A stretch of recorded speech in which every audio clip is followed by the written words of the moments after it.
而家去超市或者街市買餸，啲番茄睇落全部都紅當當、凌立立，排到整整齊齊。買返屋企之後先發現，食落口硬刮刮，唔酸又唔甜，完全冇咗我哋細個嗰陣嗰種酸甜濃郁，一咬落去爆晒汁嘅味道。有人話係你買錯番茄，應該買6塊葉嘅番茄，6塊葉比5塊葉嘅好食。亦都有人覺得呢啲係落咗藥、浸咗防腐劑或者打咗荷爾蒙夾硬催熟嘅毒番茄，唔食得。大家先冷靜下，今日我就要將街市番茄嘅內幕一次過同大家講清楚，話你知到底係點解。最近好多人傳買番茄一定要數葉，話頂頭生6塊葉嘅係自然成熟、光照足，食落又甜又起沙，而5塊葉嘅全部都係人工催熟，千祈唔好買。先講結論，呢個觀點可以參考，但係都唔係100%啱。番茄頂部嗰塊綠色嘢，科學上叫萼片啊。番茄到底生幾多塊萼片，根本分唔出係咪催熟，主要取決於番茄嘅品種遺傳，仲有開花嗰陣嘅溫度。有啲番茄品種天生就係5塊萼片，呢種品種生長周期短，大約45日就可以成熟，多數係溫室種出嚟嘅早熟果。佢嘅特點就係果肉偏硬，汁水相對少啲，你攞嚟炒蛋唔容易炒出嗰種濃郁嘅沙質，味道亦都係偏酸，甜味淡。如果你攞嚟生食或者俾小朋友當生果食，口感確實麻麻地。但係5塊葉嘅番茄內運輸、內儲存，你喺屋企擺多幾日都唔會壞。佢特別適合用嚟整番茄炒蛋、炆牛腩、整番茄醬，因為佢酸味夠，而且喺煲入邊唔容易煮爛，可以保持形狀。而6塊葉嘅品種通常價錢會賣得比較貴，因為佢生長周期長啲，大約需要60日。呢種番茄露天種植居多，吸收到更充足嘅陽光，所以糖分高、汁水足，切開之後起沙明顯，口感酸甜均勻。如果你直接生食，甚至會爆汁㗎，嗰陣屬於番茄嘅特殊香味，亦都比較濃郁。佢嘅形狀通常圓潤飽滿，攞上手稱客都會覺得重手啲。喺營養上嚟講，因為陽光足、成熟度高，佢嘅茄紅素確實更高，抗氧化效果更好。呢種番茄就非常適合生食、涼拌、整沙律、榨汁或者捱濃郁嘅番茄湯。不過缺點亦都好明顯，皮薄嬌貴，非常唔襟擺。買返屋企必須快啲食，但係只要打理得好，溫濕度控制得好，5塊葉嘅番茄一樣可以種出起沙多汁、香味濃郁嘅極品。調返轉頭呢，而家有好多農業公司為咗長途運輸，專門培育咗嗰種好似石頭咁硬嘅番茄品種。呢種硬皮番茄就算生咗6塊葉，你買返屋企擺1個星期，一樣係好難食。既然掃葉仔唔靠譜，咁點解而家啲番茄都冇晒味呢？根本原因其實有2個，第一係品種變咗，第二係因為冷鏈運輸。以前我哋細個食嗰種舊品種番茄，皮特別薄，汁特別多，稍為撞客就好容易裂開，摘落嚟擺喺屋企2-3日唔食，即刻就變淋生毛。呢種番茄確實係人間美味，但佢有一個致命缺點，冇辦法大規模商業化去賣。你想下，由好遠嘅菜田裝上大貨車，一路拋下運到蔬菜批發市場，再轉送到超市嘅貨架上面，呢種薄皮茄都未見到人客，就已經喺個籮入邊碎成一攤番茄湯啦。為咗令大家一年4季都可以喺超市買到整整齊齊唔爛皮紅當當嘅番茄，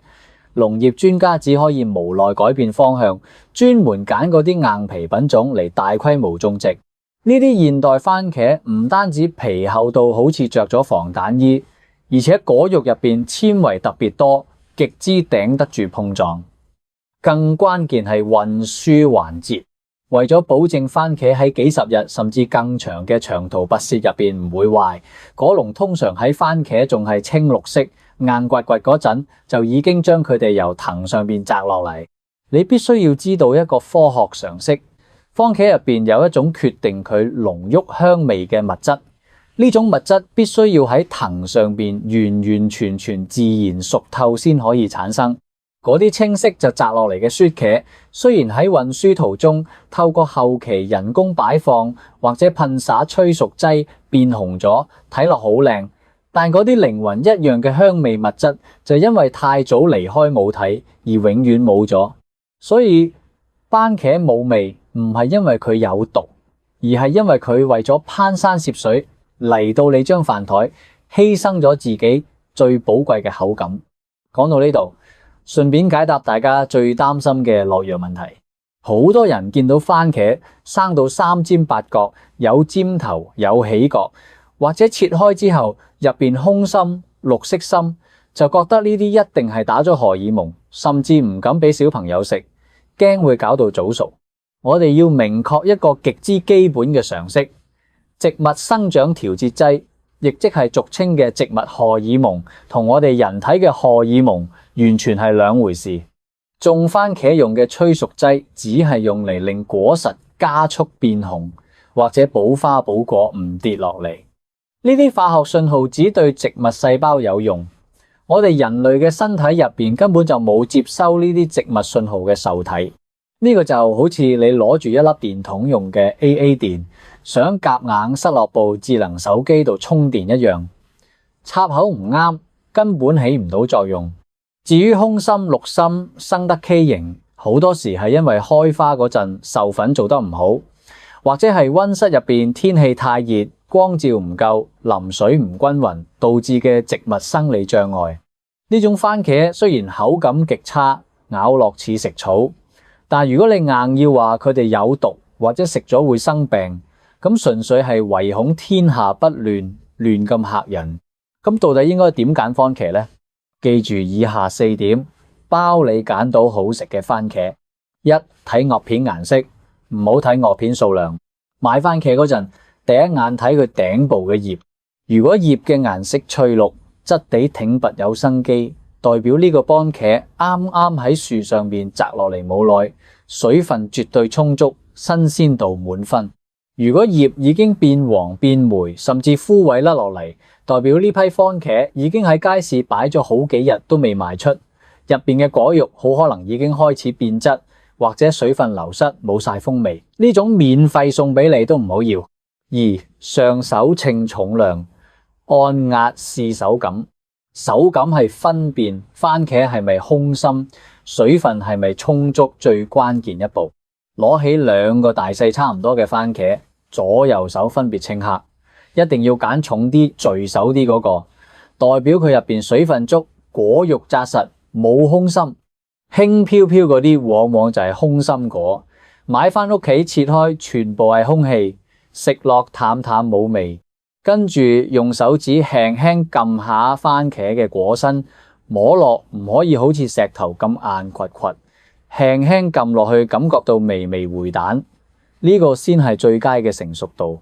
如果硬到你根本撳唔落，即係仲未熟透，或者完全為咗內儲運而培育嘅品種，如果一撳就凹落去彈唔翻起，就係熟得滯，入邊可能已經腐爛變質啦。3、睇形狀，以實個肚臍。番茄嘅形態同底部嘅紋理其實一早已經預示咗佢嘅口感係偏酸定係偏甜。我哋要優先選擇圓潤、均匀、飽滿嘅中等體型番茄。嗰種生到三尖八角、有尖頭或者畸形咁大個嘅雪茄，